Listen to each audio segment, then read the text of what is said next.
এই চিত্রটা যদি আমরা প্রপারলি বুঝতে পারি, যদি আমাদের মাথায় যদি ঠিকমতো ঢুকাইতে পারি, তারপরে দেখবা এখানে কোনো তোমাকে অঙ্ক করা লাগবে না, কিছু করা লাগবে না, তুমি কমপ্লিটলি মুখে মুখে প্রবলেম গুলো সলভ করে ফেলতে পারবা। তো ধরো একটা ক্লাসে ম্যাথে পাস করছে 3 জন, তাদের নাম হচ্ছে এ বি সি। ওই ক্লাসে ইংলিশে পাস করছে 3 জন, তাদের নাম হচ্ছে সি ডি ই। তাহলে পরে আমি যদি তোমাকে কোশ্চেন করি যে ম্যাথ অথবা ইংরেজিতে পাস করছে কতজন, মানে যে কোনো একটাতে পাস করলে হবে এরকম কতজন, অথবা যদি বলি যে ম্যাথ বা ইংলিশে অন্তত একটাতে পাস করছে কতজন, তোমরা বলতেছো যে ম্যাথ এবং ইংলিশ রহমান হচ্ছে একজন মাত্র। রহমান আমি বলছি যে ম্যাথ অথবা ইংরেজিতে পাস করছে কতজন, ম্যাথ অথবা ইংরেজি, অথবা কোশ্চেনটা যদি আমি বলি যে ম্যাথ অথবা ইংরেজি অন্তত একটাতে পাস করছে কতজন, মুর্শিদা বলতো 6 জন। আচ্ছা মুর্শিদ একটু ভালো করে খেয়াল করতো, ওই ক্লাসে অন্যরা 5 জন বলতেছে, তুমি 6 জন, তোমার 6 জন কেন আসলো?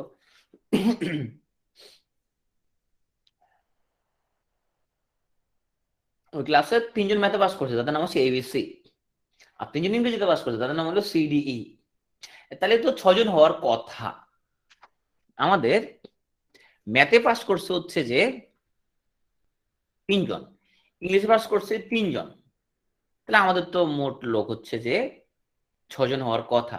6 জন হয় না, রাইট, আমার হচ্ছে 5 জন, কেননা সি হচ্ছে 2 জায়গায় পাস করছে, তাইলে সি কে নালে আমরা ডাবল কাউন্ট করা যাচ্ছে। তাহলে ম্যাথে পাস করলো তোমার এ বি সি 3 জন। আমরা যখন বলতেছি যে যে কোনো একটাতে পাস করছে, ম্যাথ অথবা ইংরেজি যে কোনো একটা পাস করলে হবে, সো ম্যাথ আর ইংরেজি, তার মানে আমাদের ম্যাথে পাস করছে কতজন, 3 জন নিয়ে ফেললাম, প্লাস ইংরেজিতে কতজন পাস করছে সেটাও নিলাম, তার ইংরেজি পাস করছে আমাদের সিডিই। কিন্তু এই সি কে আমরা কিন্তু আগে একবার কাউন্ট করে ফেলছি, ওর মাথা আগে একবার গুনে ফেলছি, তাহলে ওকে ডাবল কাউন্ট করা যাবে না। সেজন্য কি করব আমরা, সি কে কি করব, বিয়োগ করব। সি হচ্ছে বোথ সাবজেক্টে পাস করছে, তাহলে ম্যাথ হইলো 3 জন, ইংলিশে 3 জন, বোথ সাবজেক্ট হলো 1 জন। তাহলে আমরা 3 এ 3 এ 6, একজন বাদ দিলে আমাদের থাকবে আর 5 জন। ওকে, সো এটা না বলে আমরা যদি আর একটা প্রবলেম বলি, সো যদি তুমি এগুলো একটা সলভ করতে পারলে তুমি এই টাইপসের সবগুলোই সলভ করতে পারবা। তো ধরো আমি যদি বলি এরকম যে একটা ক্লাসে তোমার ম্যাথে পাস করছে A B C D E 5 জন, আর ইংলিশে পাস করছে তোমার D E F G H. এখন বলো তো ম্যাথ অথবা ইংরেজিতে যে কোনো একটাতে পাস করলেই হবে কতজন, যে কোনো একটাতে পাস করলেই হবে কতজন?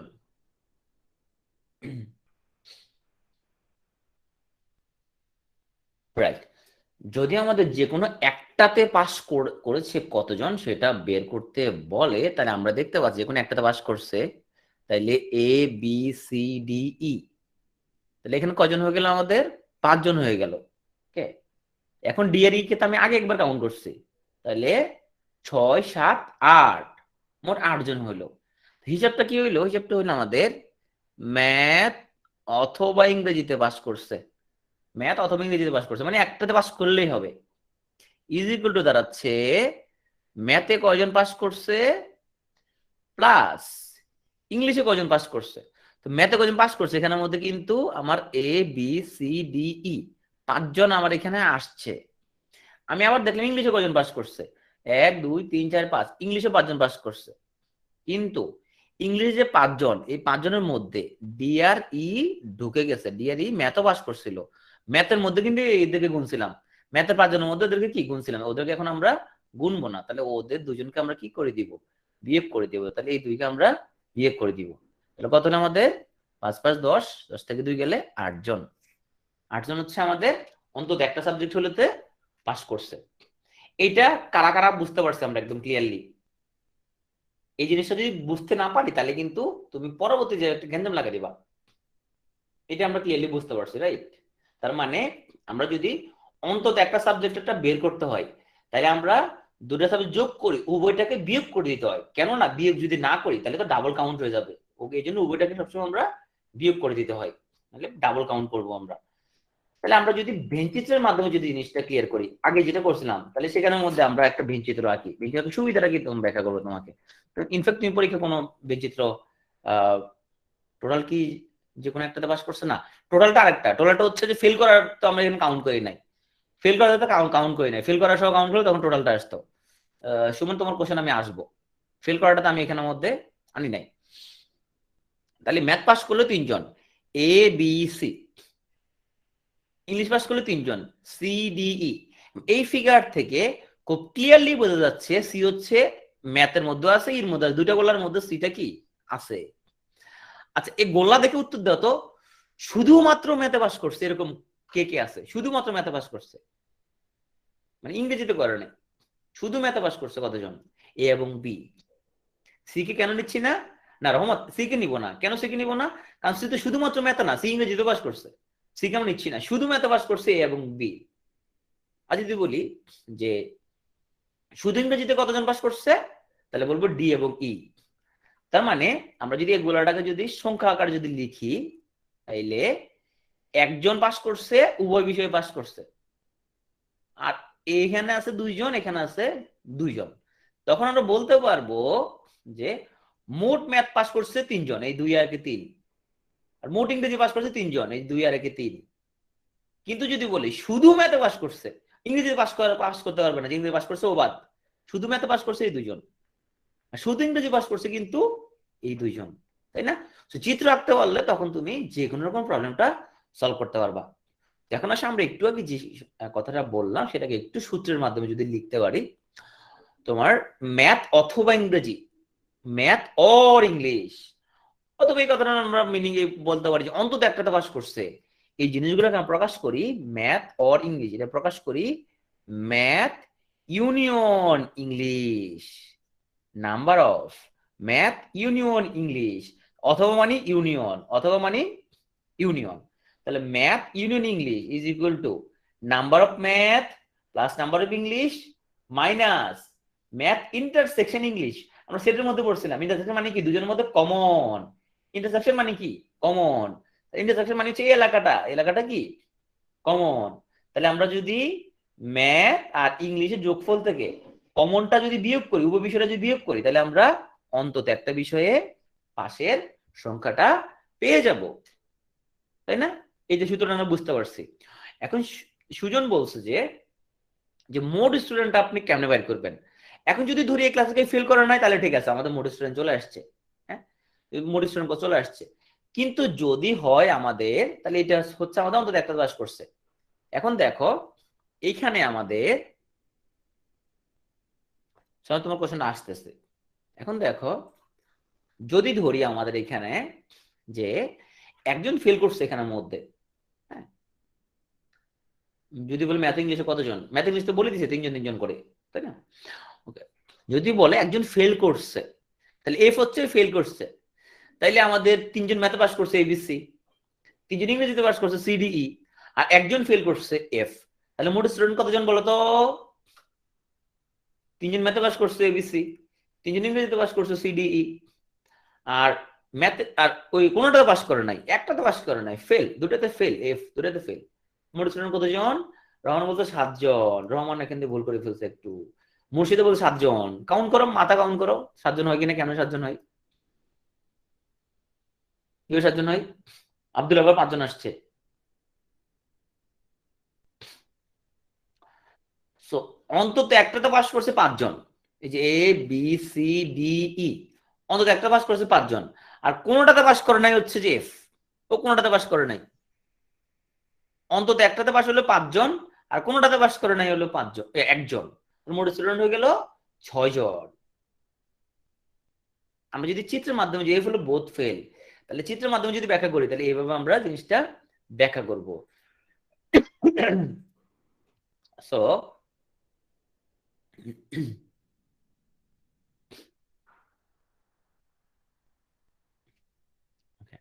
সো আমরা এইভাবে ব্যাখ্যা করব, চিত্রটা এরকম হয়ে যাবে। আমাদের হচ্ছে এখানের মধ্যে দেখা যাচ্ছে এ বি সি তিনজন ম্যাথে পাস, সি ডি ই ইংরেজিতে পাস, সি হচ্ছে উপবিষয়ে পাস, এ হচ্ছে কোনোটা পাশের মধ্যে নাই, এ হচ্ছে খালি, এ হচ্ছে গোল্লা, এ হচ্ছে কোনোটাতে পাস করে নাই, সেই জন্য তাকে আমরা বাইরে লিখছি।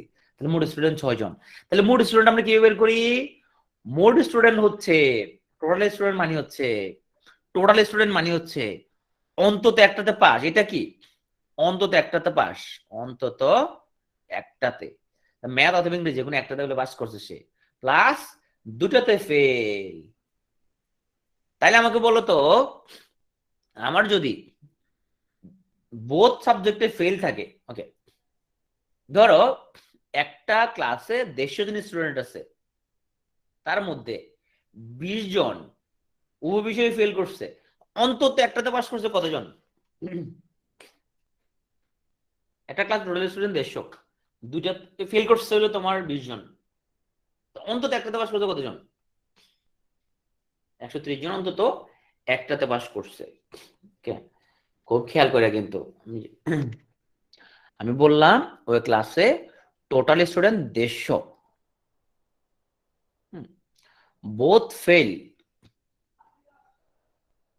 বোথ ফেল হচ্ছে তোমার 20 জন, তাহলে অ্যাটলিস্ট একটাতে পাস করছে, অ্যাটলিস্ট একটাতে পাস, মানে এটা অথবা এটাতে পাস করছে 130 জন। ওকে, এখন আমরা বললাম দুটো সাবজেক্ট আছে, তাহলে একটা হচ্ছে বাংলাতে পাস করছে 80 জন, ম্যাথে পাস করছে তোমার হচ্ছে যে 60 জন। এখন আমাকে তোমরা বলো উপবিষয় পাস করছে, উপবিষয় তাহলে কতজন পাস করছে? বাংলা 80, ম্যাথ 60, উপবিষয় কত?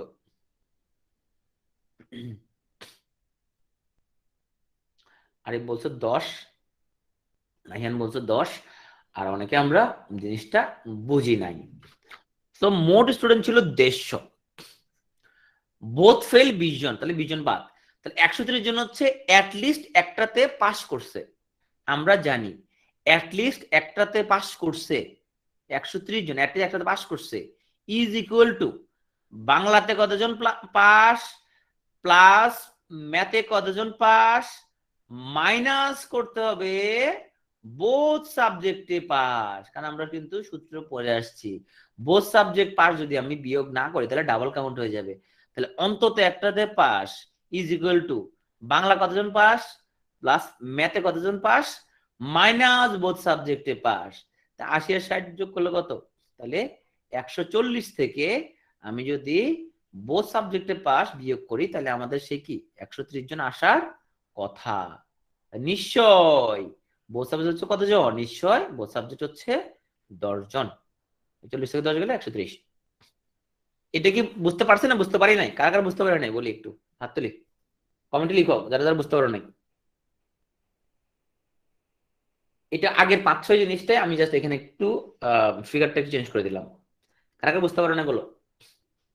আব্দুর রহমান বুঝে নাই, কারণ আব্দুর রহমান তুমি শুরু থেকে জিনিসটা বুঝতে পারো নাই, কারণ তুমি শুরু থেকে বুঝো না জিনিসটা, এই এই এই জিনিস এই ফিগারটাই ভালো করে বুঝো না, দ্যাটস ওয়াই এখানে তুমি বিষয়টা ক্লিয়ারলি বুঝতে পারো নাই। তাহলে এই ছোট ফিগারটা বুঝতে পারো কিনা দেখো, ছোট ফিগারটা যদি বুঝতে পারো বড় ফিগারটা পরে বুঝতে পারবা। আমাদের ওই ছোট ক্লাসরুমের মধ্যে টোটাল স্টুডেন্ট ছিল 6 জন, তাই না? টোটাল ছিল 6 জন ছিল, বোথ ফেল ছিল একজন, তাহলে অন্তত একটাতে পাস করছে কতজন? অ্যাটলিস্ট একটাতে পাস করছে কতজন? 5 জন, তাই না? অ্যাটলিস্ট একটাতে পাস করছে 5 জন। ওকে, তো ওখানের মধ্যে আমরা দেখছিলাম যে বাংলা হচ্ছে 3 জন, ম্যাথ হচ্ছে 3 জন, আচ্ছা ওখানে ম্যাথ আর ইংলিশ ছিল, আচ্ছা যাই হোক সমস্যা নাই, ওখানে ছিল ম্যাথ আর ইংলিশ। তো বাংলা হচ্ছে 3 জন, ম্যাথ হচ্ছে 3 জন, তাহলে অ্যাটলিস্ট আমাদের পাস করলে 5 জন কিভাবে হইলো? এটা আমরা কিভাবে বের করছিলাম? আমাদের এটা আমরা এইভাবে বের করছি না যে আমাদের বাংলায় ম্যাথ না সরি ম্যাথ আর ইংরেজি থাকি আমরা, তাহলে ম্যাথ হচ্ছে আমাদের এবিসি, ইংলিশ হচ্ছে আমাদের সিডিই, হ্যাঁ, তাহলে অন্তত একটাতে পাস করতে 5 জন কেমনে আসছে আমাদের? কারণ এই 3 জনের লগে এই 3 জন যখন যোগ করছি, এই যোগ করার কারণে সিটা ডাবল কাউন্ট হয়ে গেছে, কারণ এই 3 জনের মধ্যে এবিসি আছে, তো সি তে একবার গুনে ফেলছি, তাহলে আবার যখন সি দিয়ে গুনতেছি তাহলে সি কে ডাবল কাউন্ট করে ফেলতেছি, সেই জন্য উপর বিষয়টাকে বিয়োগ করছি। বুঝতে পারছো? আমি যখন ম্যাথে 3 জন পাস করছে এ বি সি, ইংলিশে পাস করছে তোমার সিডিই, আমি বললাম যে অন্তত একটা তো পাস, সো ম্যাথে পাস করছে কারা কারা? 3 জন, সি কে তো গুনে ফেলছি, প্লাস ইংলিশে পাস করছে কয়জন? 3 জন, সি কে আরেকবার গুনতেছি, তাহলে আবার গুনবো না সি কে, তাহলে বোথ সাবজেক্ট যারা পাস করছে ওকে আমি বিয়োগ করে দিব, বোথ সাবজেক্ট পাস করছে একজন, তাহলে সি কে বিয়োগ করে দিচ্ছি। ওকে। আচ্ছা, এখানে আমরা আমি রহমানের কোশ্চেনটা দেখে একটু একটা আমার কথা মনে পড়লো। অনেকের অনেকের কিন্তু এরকম হতে পারে, আমরা অনেক সময় এরকম ছোটখাটো ক্যালকুলেশন বুঝি না, অন্য অনেকে মনে করতে পারে যে ও ওইটা বুঝতেছে না কেন, ওইটা কেন বুঝতেছে না, এটা তো জিনিসটা সহজ, এটাও কেন বুঝতেছে না। আমি এটা একটা ছোট্ট এক্সাম্পল দিয়া তোমাকে ভিডিও এক্সপ্লেন করার পরে আমি বিরতিতে যাব। হ্যাঁ, এরকম ছোটখাটো অনেক কিছু আমরা অনেক সময় বুঝি না, এবং সেটার আমাদের সলিউশনটা কি? ধরো আমি হচ্ছে যে আমরা হচ্ছে ধরো আমি একটা এক্সেল একটা শিট নিলাম। হ্যাঁ, ওকে, তো এক্সেল শিটটা নিয়ে আমি হচ্ছে ধরো এখানের মধ্যে আমি এক জায়গায়, ওকে, তো এখানের মধ্যে আমি একটা ডিজিট লিখলাম, তো আমি লিখলাম যে ইকুয়াল 10 যোগ 8, কত আসবে বলো তো? 10 যোগ 8 লিখলে এন্টার দিলে কত আসবে? এন্টার দেই, তাইলে ও বলছে 18, তাই না? ওকে, এগুলো মানে ধরো এক্সেল। এখন আমি যদি ওয়ার্ডে যদি যাই, ধরো আমি হচ্ছে যে মানে ওয়ার্ডে আমি এখানে লিখলাম, তাও সেম জিনিস আমি এখানে লিখলাম, লিখলাম আমি 10 যোগ, এন্টার দিলে কত আসবে বলো তো? এন্টার দিলে কত আসবে? 10 যোগ 8 না, 10 যোগ 9, এন্টার দিলে কত আসবে? এন্টার দিলাম, কত আসবে? কিছুই আসবে না। এন্টার দিলে কিছুই আসবে না, এন্টার দিলে যা আছে তাই থাকবে এখানে। কেন? কারণ হচ্ছে ওয়ার্ড তো কোনো ফর্মুলা বোঝে না, ও তো কোনো ক্যালকুলেশন বোঝে না, হ্যাঁ, ও কোনো লজিক বোঝে না, ও বুঝছিল টেক্সট, এটা হচ্ছে টেক্সট। কিন্তু যেটা আমাদের এক্সেল ছিল, তো এক্সেল বুঝতে পারছে এটা একটা যোগ, ওটালি স্ট্রিং ভেরিয়েবল, রাইট, ও বুঝতে পারছে এটা একটা নিউমেরিক্যাল, তো এখানের মধ্যে সে একটা অপারেশন করছে, কি অপারেশন করছে এখানের মধ্যে? সে প্লাস অপারেশনটা এখানে চালাইছে, সে 18 বলে দিচ্ছে। ছোটবেলায় আমাদের ব্রেন ডেভেলপমেন্ট কি নির্ভর করবে? ডিপেন্ড করবে আমরা ব্রেনটা কিভাবে ট্রেন্ড আপ করছি। আমাদের অনেকের ব্রেনের বিল্ডিং ব্লক তোমার শুধু হচ্ছে অ্যারথমেটিক পারসেপশনটা বুঝে না, সে সবকিছু টেক্সট বুঝে।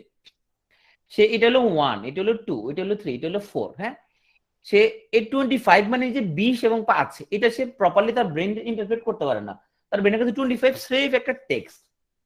এই জন্য যখন তাকে বলা হয় যে 25 যোগ করে ফেলো, তো তখন শুট করে সে 25 যোগ করতে পারে না। এখন যার ব্রেন তোমার নিউমেরিক্যাল ভেরিয়েবল প্রসেস করতে পারে, সে যেটা করবে 25 মধ্যে সে দুইটা ওই যোগ করতে পারে, সবাই যেটা করবে 25 লগে 20 যোগ করে দিবে, তাহলে 45 হবে, এখন তো 20 19 আছে, তাহলে 1 বিয়োগ করে দিবে, তাহলে 44। অথবা একটা কাজ করতে পারে, সে 25 লগে এখান থেকে 15 যোগ করবে, তাহলে 40, আরো থাকে 4, তাহলে হলো 44। তো বিভিন্ন ওইতে একজনের ব্রেন একরকম ভাবে বেশি চিন্তা ভাবনা করবে, কিন্তু যার ব্রেন সংখ্যা প্রসেস করতে পারবে না, সে কিন্তু পাজলড হয়ে যাবে, কারণ ওর মাথায় সংখ্যা প্রসেস করতে পারে না। তো এখন যদিও আমরা, যেটা আমি দীর্ঘ বছর ম্যাথ পড়াই, তো আমরা এরকম অনেক স্টুডেন্ট পাই যে হুট করে ম্যাথমেটিক্যাল রিজনিংটা প্রসেস করতে পারে না, ওর কাছে সবই টেক্সট, ওরা সব হিজিবিজি হিজিবিজি হিজিবিজি হিজিবিজি যুক্তি প্রসেস করতে পারে না। তাহলে সমাধানটা কি? এটা সলিউশনটা কি? এটা যারা এরকম বুঝতে পারি না হুট করে, এখন তুমি বিসিএস এর প্রস্তুতি নিতে আসছো, আমি ম্যাথ প্রসেস করতে পারি না আমার ব্রেন, তাহলে এটা সমাধানটা কি? সমাধান হলো যাদের এই ধরনের প্রবলেম, তুমি হুটহাট করে তুমি যোগ বিয়োগ বুঝতে পারো না, প্রসেস করতে পারো না ব্রেন, যেটা করতে হবে তোমার ব্রেনকে ট্রেন আপ করতে হবে ওই লেভেলে গিয়ে। কিভাবে ট্রেন আপ করবা? তুমি যে কাজটা করবা, তুমি, আমরা ম্যাথমেটিক্যাল প্রসেসিং যে ক্লাস শুরু করি ক্লাস 2 থেকে, so class 2, class 3, class 4, class 5, এই 4টা ক্লাসের ম্যাথ বই ডাউনলোড করবা। ডাউনলোড করে তুমি 2 দিনের মধ্যে ক্লাস 2 বইটা পড়ে ফেলবা, 2 দিন, অনলি 2 ডে, ক্লাস 2 বইটা একদম আগে করে পড়ে ফেলবা। তখন তোমার ব্রেন সংখ্যাগুলো আস্তে আস্তে চিনবে, নতুন করে সংখ্যাগুলো চিনতে থাকবে সে। তারপরে তুমি 3 দিন লাগাইয়া ক্লাস 3 বইটা পড়ে ফেলবা। এরপরে 3 থেকে 4 দিনে ক্লাস 4 বইটা পড়ে ফেলবা, এরপরে ক্লাস 5 বইটা পড়ে ফেলবা 5 থেকে 6 দিনে। তো মোটামুটি তুমি যদি 15 দিন কাজে লাগাও, 15 দিনের মধ্যে যদি ক্লাস 2, 3, 4, 5 এই 4টা বই যদি পড়ে ফেলতে পারো, 15 দিনের মাথায় তোমার ব্রেন দেখবে সুপার হয়ে যাবে। তোমার ব্রেন দেখবে অনেক ক্যালকুলেশন বুঝে, অনেক প্রসেসিং করতে পারে সে। তাহলে হুটার তুমি কোনো প্রসেস বুঝতে পারবে না, তুমি হতাশ হয়ে যাবে, কিন্তু আমি কিছুই বুঝতেছি না, অন্যরা বুঝে যাচ্ছে কি, আমি তো বুঝতেছি না। কারণ তোমার ব্রেনের বিল্ডিং ব্লকের মধ্যে কোনো লজিক নাই, সে কোনো ভেরিয়েবলটাকে প্রসেস করতে পারে না, সে সে হিজিবিজি লাগাই দেয় সে। এটা যদি করতে পারো তো তুমি ভালো করতে পারবা, আর যদি এটা করতে না করো তাহলে তুমি সবসময় এরকমই থাকবা, তুমি তোমার ব্রেন প্রসেস করতে পারো না সংখ্যা। আমরা ফিরবো ঠিক 15 মিনিট পরে 9:20-এ। পড়ে মানে অঙ্ক করবে যে ভাই, পড়ে মানে কি বইটা তো রিডিং করে মানে অঙ্ক করবে, হ্যাঁ অবশ্যই অঙ্ক করবে। মানে শুধু পড়ে তো লাভ হবে না, অঙ্ক পারা মানে কি অঙ্ক করবে, হ্যাঁ আমি কথাটা ভুল বলছি, অঙ্ক করবে। কোন পরীক্ষায় 200 জনের মধ্যে 70% বাংলা পাস করছে, 60% ইংরেজিতে পাস করছে, 40% উভয় বিষয়ে পাস করছে। কোশ্চেন বলছে উভয় বিষয়ে ফেল করছে কতজন। উভয় বিষয়ে ফেল করছে কতজনের আগে আমরা আগে বের করতে হবে অন্তত একটাতে পাস করছে কতজন। তাহলে দুটো সাবজেক্ট বাংলা এবং ইংরেজি। আমরা জানি অন্তত একটাতে পাস করার সূত্রটা হচ্ছে কতজন বাংলা পাস করছে প্লাস কতজন ইংরেজি পাস করছে, এখান থেকে বিয়োগ করতে হবে উভয় বিষয় পাস। উভয় পাসকে এখান থেকে কি করতে হবে, বিয়োগ করতে হবে। বিয়োগ করলে তাহলে আমরা কি পাবো, অন্তত একটা বিষয়ে 5টা আমরা পাবো, বাংলা অথবা ইংরেজি, এটা যে 5টা আমরা পেয়ে যাব। তাহলে বাংলা পাস করছে 70, ইংরেজি পাস করছে 60, উভয় পাস করছে 40%। তাহলে 60 এর 70 কত, 130 থেকে 40 গেলে 90%। 90% হচ্ছে যে ওরা অন্তত একটা হলেও পাস করছে, বাংলা অথবা ইংরেজি, হ্যাঁ সে কোন একটা হলেও পাস করছে। উভয় বিষয়ে ফেল করছে কত পার্সেন্ট, তাইলে তাহলে 10% হচ্ছে কি উভয় বিষয়ে ফেল করছে। আনসার এখনো মিলে নাই, আনসার বলছে কতজন, তাহলে এই 10% কে জনে কনভার্ট করতে হবে। তাহলে মোট স্টুডেন্ট কতজন, 200 জন। মোট কতজন, 200 জন। তাহলে 200 জন 10% কতজন, 20 জন। তো 200 জন 10% হচ্ছে 20 জন, তার 20 জন হচ্ছে উভয় বিষয়ে ফেল করেছে। এই কোশ্চেনটা আমাদের আরো অনেক ভাবে আসতে পারে, আমরা সেই টপিক গুলো দেখি। যদি বলে শুধু বাংলায় কতজন পাস করেছে, বেঞ্চিত্র কমপ্লিট করে ফেলে, তাহলে আমাদের জন্য সুবিধা হইলো, একবার বেঞ্চিত্র কমপ্লিট করে ফেলি। তাইলে হচ্ছে আমাদের বেঞ্চিত্র, ওকে। তাহলে আমাদের 40% উভয় বিষয়ে পাস করছে, এরা হচ্ছে বাংলা, এরা হচ্ছে ইংরেজি, আর বাইরে পড়ছে মানে ফেল করছে। তাহলে 40% উভয় বিষয়ে। মোট বাংলা কত, 70%। এখানে যদি 40 থাকে এখানে কত দিব, আর এখানে দিব আমরা 30, এখানে দিব আমরা 30। তাহলে দেখো বাংলা মোট এই 30 আর 40 মিলে 70 হয়েছে, কিন্তু বাংলা 70-এর মধ্যে 40% কিন্তু উভয় বিষয় আছে, হ্যাঁ ওরা আবার ইংরেজিতে করছে। তাহলে শুধু বাংলা কত পার্সেন্ট, শুধু বাংলা পাস করছে কতজন, 30%। শুধু বাংলাতে পাস করছে, ওরা কিন্তু ইংরেজি করে নাই। বাংলা 70%-এর মধ্যে এই 40% কিন্তু ইংরেজিতে করছে, ওকে। বলছে ইংরেজিতে বলছে 60% পাস করছে। তাহলে এখানে যদি 40 চলে আসে তাহলে এখানে কত থাকবে, আর থাকবে এখানে 20%। তাহলে বলতে পারবো মোট ইংরেজি পাস কিন্তু 60%, 40 আর 20 60%। কিন্তু যদি বলি শুধু ইংরেজি কত পার্সেন্ট, শুধু ইংরেজি কিন্তু 20%।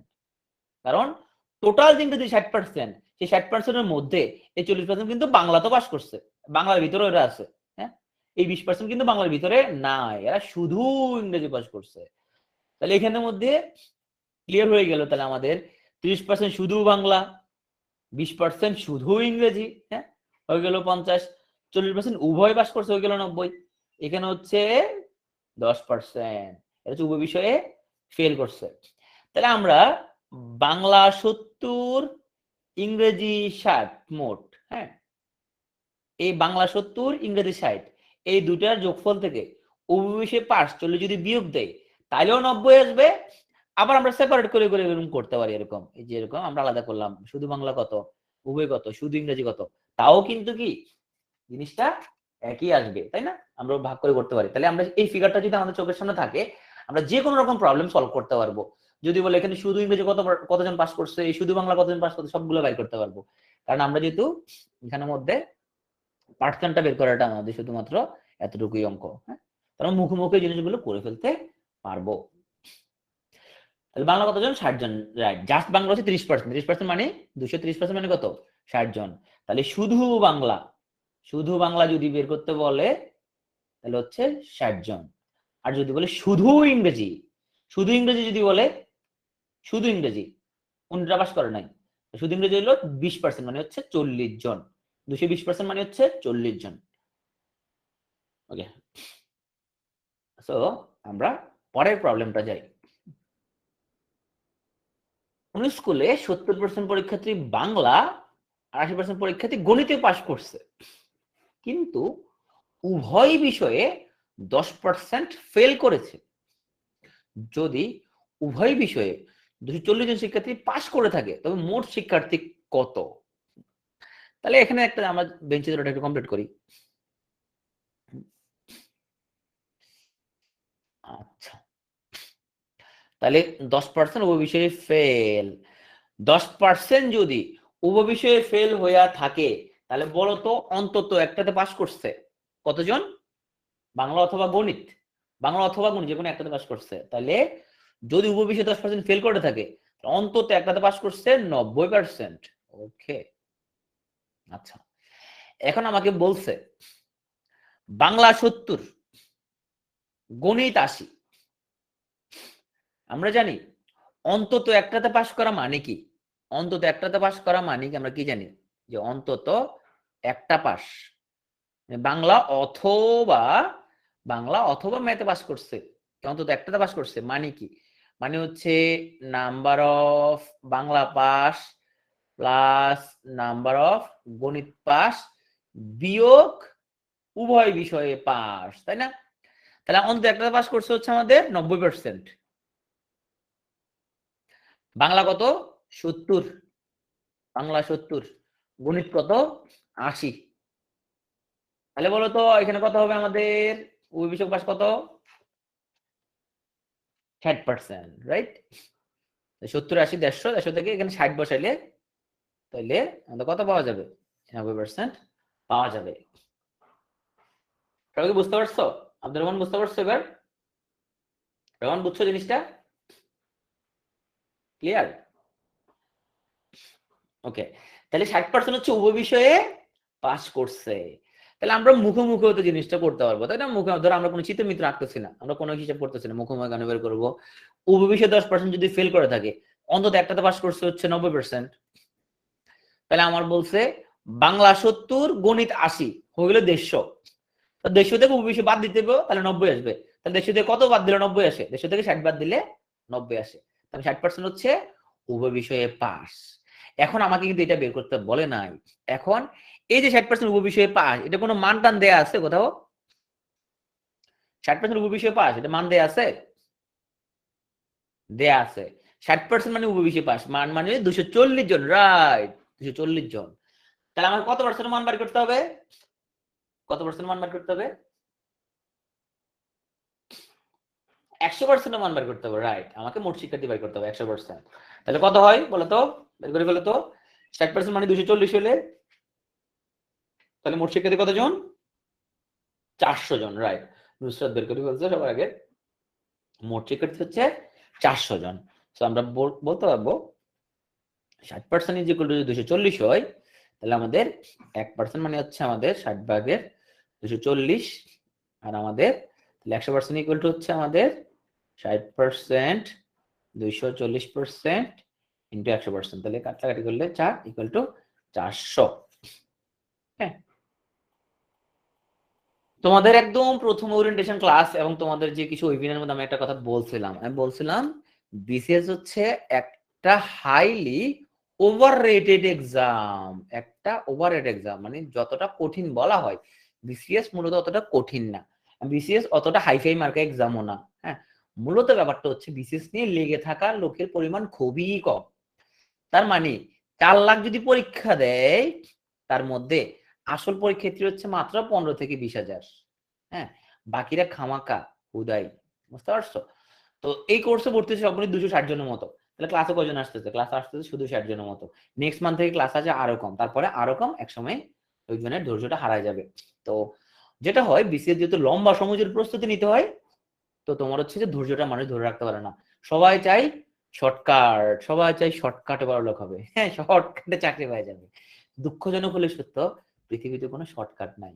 হ্যাঁ, খুবই দুঃখজনক হলে সত্য, পৃথিবীতে বড় হওয়ার জন্য কোনো শর্টকাট নাই। বড় হতে ধৈর্য ধরে তোমাকে লেগে থাকতে হবে, তোমাকে টিকে থাকতে হবে। তোমার শর্টকাট একটাতে আছে। আমরা ছোটবেলায় আমি প্রচুর লটারি কিনতাম, হ্যাঁ 10 টাকা দিয়া। তখন ও রিক্সা ড্রাইভার লটারি বিক্রি করতো। ওই রিক্সার মধ্যে ওই ড্রাইভারই ও মাইকের মধ্যে ইয়ে করে করে ওই একটা গান লাগাই দিত, 10 টাকা মমতাজ গান গাইতো। ওই যদি লাগিয়া যায় রে ভাই, যদি লাগিয়া যায় একটা গান ছিল।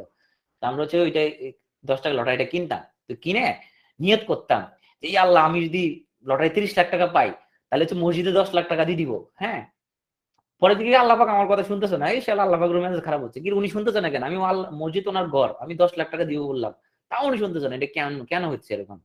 দুঃখ লাগতো, মানে আল্লাহ পাক আমার ঘরে 10 লাখ টাকা দান করে দিয়ে বলতে শুনতেছে না। হ্যাঁ, সো লটারি একমাত্র তোমার দুনিয়া হওয়া শর্টকাট। আমি জীবনে কারো পাশে দেখিনি এরকম। হ্যাঁ, প্রাইজ বন্ড কারো আমি পাশে দেখি নাই। আচ্ছা প্রাইজ বন্ড হয়তো অনেকে পায়, সেটা সরকারি। তো এগুলো ধনী অনেক শর্টকাট পন্থা, আর কোনো শর্টকাট পন্থা নাই।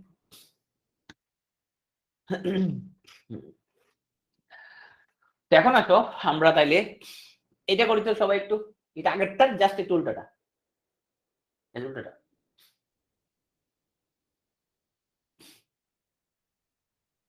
আমরা করি তো। সিরিয়াস স্যার পাইছে 1000 প্রাইজ মানে সবাই করে ফেলি, এটা দ্রুত সবাই করে ফেলি, সবাইকে দ্রুত এটা করে ফেলি, সবাই একদম প্রত্যেকে।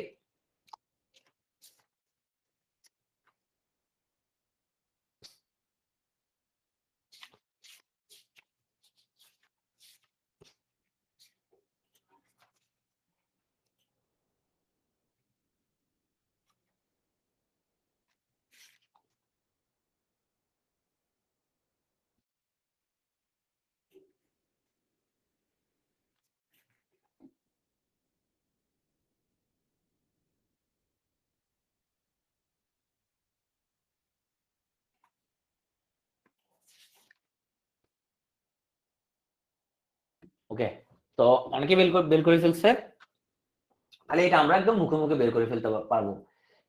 সো যদি গণিত 80% হয় আর বাংলা 70% হয়, তাহলে গণিত 80, বাংলা 70, ওবিসি পাস হচ্ছে 60।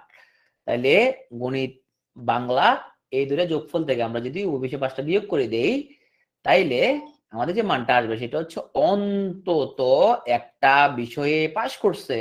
90% অন্তত একটা বিষয়ে পাস করছে। ওবিসি ফেল হচ্ছে যে 10%, ওবিসি ফেল। ওকে, তো এটা সবাই মিলে করে ফেলি সবাই।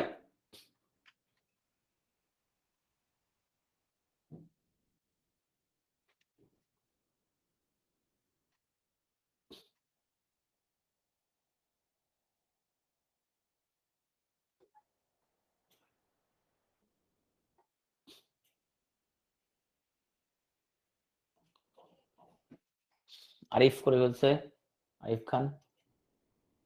স্পৃহা জান্নাত 3,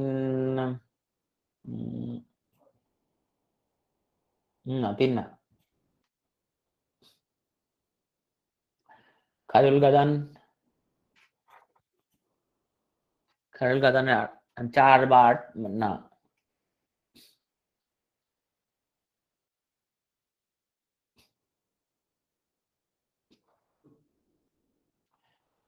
স্পৃহা আবার 7, রাইট। ইয়ামুনি 7, সুমন 7, সামিরা 3 আসছে। ওকে, আমরা চিন্তা ভাবনা করি দেখি তো। একটা ক্লাস 30 জন ছাত্র আছে, 18 জন ফুটবল খেলে, 14 জন ক্রিকেট খেলে, 5 জন কিছুই খেলে না। 5 জন কিছুই খেলে না আর 30 জন মোট ছাত্র আছে। অন্তত একটা হলেও খেলে, কতজন আছে? অন্তত একটা হলেও খেলে, কতজন আছে? 25 জন হচ্ছে অন্তত একটা হলেও খেলে। এখন ফুটবল 18, ক্রিকেট 14। সো ফুটবল 18 আর ক্রিকেট 14, এই দুটো যোগফল থেকে আমরা যদি উভয় খেলাটা বাদ দিয়ে দেই, উভয়টা খেলে বিয়োগ করি, তাহলে আমরা অন্তত একটা খেলে এটা পরিমাণটা পেয়ে যাব। তাহলে 18 14 হলো 32, 32 থেকে হলো 32, উভয় খেলা হলো 7 জন। তাহলে 32 থেকে 7 গেলে কত পাচ্ছি আমরা? 25। 7 জন হচ্ছে উভয় খেলাটাই খেলে। এখন আমি যদি প্রশ্ন করি শুধু ফুটবল খেলে কজন? শুধু ফুটবল খেলে কজন? শুধু ফুটবল খেলে কজন? খায়রুল 13 জন না, 13 জন না। তা আমরা একটা ফিগার ড্র করে ফেলি। ফিগার ড্র করে ফেলি। এরা ফুটবল, এরা ক্রিকেট। এরা ফুটবল, এরা হলো ক্রিকেট। 5 জন কিছুই খেলে না। আমরা বের করলাম 7 জন হচ্ছে উভয় খেলাটা খেলে। তাহলে মোট ফুটবল খেলে 18 জন। 7 জন তো ক্রিকেটও খেলে, তাহলে এখানে হচ্ছে শুধু 11 জন, 18। আবার ক্রিকেট খেলা হচ্ছে কয়জন? 14 জন। 7 জন তো উভয় খেলা খেলে, তাহলে এখানে হচ্ছে আরো 7 জন। শুধু ক্রিকেট খেলে 7 জন, শুধু ফুটবল খেলে 11 জন, উভয় খেলা খেলে 7 জন, কোনো খেলা খেলেন না 5 জন। তাহলে আমরা এই জিনিস জানা থাকলে আমরা এখান থেকে যে কোনো রকম প্রশ্ন করলে সেটার আমরা অ্যান্সার দিতে পারবো। সো আমাদের এই শতকরা চ্যাপ্টারটার উপর আমাদের ভালো দখল প্রতিষ্ঠা হয়, ইনশাল্লাহ আমরা লাভ ক্ষতিও ভালো করতে পারবো। তারপরে আমরা হচ্ছে যে তোমার সুদ কষা ভালো করতে পারবো। হ্যাঁ, চ্যাপ্টারগুলো কিন্তু রিলেটেড। সো এখন আসছে হোমওয়ার্ক। হোমওয়ার্ক হচ্ছে তোমার, তোমরা যে বই, যারা বই কিনছো অলরেডি আর যারা বই কিনো না তারা একটা পিডিএফ আমরা আপলোড করছিলাম, সেখানের মধ্যে দেখবা শতকরা চ্যাপ্টারের মধ্যে প্র্যাকটিস প্রবলেম আছে। কনফারেন্সের বইটা পিডিএফ আমরা আপলোড করেছি, সেখানের মধ্যে আছে প্র্যাকটিস প্রবলেম। সেই প্র্যাকটিস প্রবলেমের মধ্যে টোটাল 22টা অঙ্ক আছে। এই প্র্যাকটিস প্রবলেমের এই 22টা অঙ্ক সলভ করতে তোমার ম্যাক্সিমাম তোমার তুমি যদি আমাদের এই ক্লাসগুলো মনোযোগ দিয়ে করো 2 থেকে 3 ঘন্টার বেশি লাগার কথা না, ম্যাক্সিমাম তোমার 2 থেকে 3 ঘন্টা লাগবে ম্যাক্সিমাম। হ্যাঁ, সো আমাদের এই হোমওয়ার্ক জমা দেওয়ার তোমাদের যেহেতু আগামী সোমবার এক্সাম হবে এই টপিকটার উপরে, সো তোমাদের এটা জমা দেওয়ার সোমবারের মধ্যে আমাদেরকে এটা তোমার জমা দিতে হবে। ঠিক আছে, পিডিএফটা ক্লাসরুমে দেয়া আছে, যাবে ক্লাসরুম না সরি ইয়েতে গুগল ড্রাইভে দেয়া আছে, পিডিএফটা গুগল ড্রাইভে দেয়া আছে। হিসাবটা দেখা যাও, হিসাবটা দেখা যাবো আমাকে, মানে তুমি খাতার মধ্যে হিসাবটা ইয়ে করবা। সো হিসাবটা তুমি হচ্ছে যে করে, জাস্ট হিসাবটা তুমি যে হিসাবটা করতে পারছো সেটাই ইম্পর্টেন্ট। সো হিসাবটা করে এখন খুব ইম্পর্টেন্ট জিনিস হলো আমরা হোমওয়ার্কটা ভাই কোথায় জমা দিব। হোমওয়ার্কটা আমরা জমা দিব আমাদের ক্লাসরুমে। So classroom, where is classroom. So আমরা যখন ক্লাসরুমে ঢুকবো তুমি হোমওয়ার্কটা করে তোমার 2 থেকে 3 পেজ হবে সর্বোচ্চ। তুমি ক্লাস 7 জনকে কিভাবে বের করলেন? আচ্ছা হাবিবুর রহমান, আমরা আজ হাবিব একটা প্রশ্ন করছে, এখানে আমাদের 30 জন তো ছাত্র আছে, 5 জন কিছুই খেলে না। 5 জন যদি কিছুই খেলে না তাহলে 25 জন একটা না একটা খেলে, অন্তত একটা খেলে 25 জন, তাই না? ওকে, আমরা জানি number of football plus number of cricket থেকে উভয় খেলাটা যদি বিয়োগ করি তাহলে অন্তত একটা খেলাটা বের হবে, তাই না? তো অন্তত একটা খেলা হলো 25 জন, ফুটবল 18 ক্রিকেট 14, তাহলে বুঝতে পারছো? ফুটবল 18 ক্রিকেট 14, 32 হয়ে গেল। 32 থেকে কত বিয়োগ করলে 25 হবে? কারণ 32 থেকে যদি আমি উভয় খেলাটা যদি বিয়োগ করি তাহলে তো আমরা হচ্ছে ইয়া পাবো তোমার ওই অন্তত একটা খেলা খেলা পাবো। তাহলে 32 থেকে কত বিয়োগ করলে 25 হয়? বুঝতে পারছো? ওকে, অ্যাসাইনমেন্ট করে দিলে তো আপলোড করতে পারতাম। হ্যাঁ, এখন আসো যেটা করবা সেটা হচ্ছে তোমাদের যে ক্লাসরুম অ্যাসাইনমেন্ট অপশন আমি ক্রিয়েট করে দিতে পারি। অ্যাসাইনমেন্ট প্রশ্ন তুলতে হবে না, তো তুমি হিসাবটা করবা, তোমার তো ম্যাক্সিমাম তোমার 22টা করে তোমার 3 পেজ লাগবে ম্যাক্সিমাম। এই 3টা পেজের ছবি। ওকে, আমি এখানের মধ্যে এখনই একটা অ্যাসাইনমেন্ট ক্রিয়েট করে দিচ্ছি। So assignment